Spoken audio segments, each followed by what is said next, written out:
Talented actor Suhas నటించిన latest film Ambajipeta marriage band. నూతన దర్శకుడు దుష్యంత్ తెరకెక్కించిన ఈ విలేజ్ డ్రామాలో సుహాస్, శివాని, శరణ్య, ప్రదీప్ కీలక పాత్రలు పోషించారు. ఫీల్ గుడ్ మూవీగా ఫిబ్రవరి 2న థియేటర్లోకి వచ్చిన ఈ చిత్రం సూపర్ హిట్ టాక్ను సొంతం చేసుకుంది. దీంతో 3 రోజుల్లోనే లాభాల్లోకి వచ్చేసింది.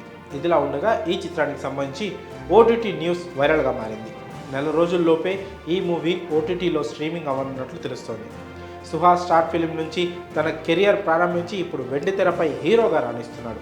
కెరియర్ ఆరంభంలోనే హీరో ఫ్రెండ్ పాత్రలతో పాటుగా క్యారెక్టర్ ఆర్టిస్ట్గా చేశాడు. అంచెలంచెలుగా ఎదుగుతూ హీరో విలన్ రేంజ్కు చేరుకున్నాడు. ప్రస్తుతం టాలీవుడ్లో ఉన్న టాలెంటెడ్ యాక్టర్స్లో ఒకటిగా గుర్తింపు సంపాదించుకున్నాడు. కలర్ ఫోటోతో ఓ రేంజ్కి వెళ్ళి తనకు ప్రత్యేక ఫ్యాన్ బేస్ను క్రియేట్ చేసుకున్నాడు. హిట్ 2లో ఊహించని విధంగా విలన్ పాత్రను పోషించి అందరినీ ఆశ్చర్యంలో ముంచెత్తాడు. ఇక లేటెస్ట్గా అంబాజీపేట మ్యారేజ్ బ్యాండ్ మూవీతో ప్రేక్షకులను పలకరించాడు. మార్నింగ్ షో నుంచే సూపర్ హిట్ టాక్తో దూసుకెళ్లింది ఈ మూవీ. దీంతో 3 రోజుల్లోనే బ్రేక్ ఈవెన్ పూర్తి చేసుకొని బయ్యర్లకు లాభాల పంట పండించింది. కాగా నెల రోజుల్లోపే ఓటీటీలో సందడి చేయనున్నాడు సుహాస్. ప్రముఖ ఓటీటీ ఆహాలో మార్చి 1న ఈ చిత్రం స్ట్రీమింగ్ అవ్వడానికి సిద్ధమవుతున్నట్లు సమాచారం. ఇందుకు సంబంధించిన అధికారిక ప్రకటన మేకర్స్ నుంచి రావాల్సింది.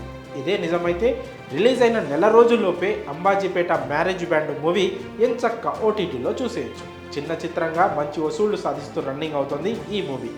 శేఖర్ చంద్ర ఇచ్చిన అద్భుతమైన మ్యూజిక్ సినిమాకు ప్లస్ అయింది. కాగా పద్మ క్యారెక్టర్లో శరణ్య, ప్రదీప్ చేసిన పాత్రకు ప్రశంసలు దక్కుతున్నాయి. మరి అంబాజీపేట మ్యారేజ్ బ్యాండ్ నెల రోజుల్లోపే ఓటీటీలోకి రావడంపై మీ అభిప్రాయంలో కామెంట్స్ రూపంలో తెలియజేయండి.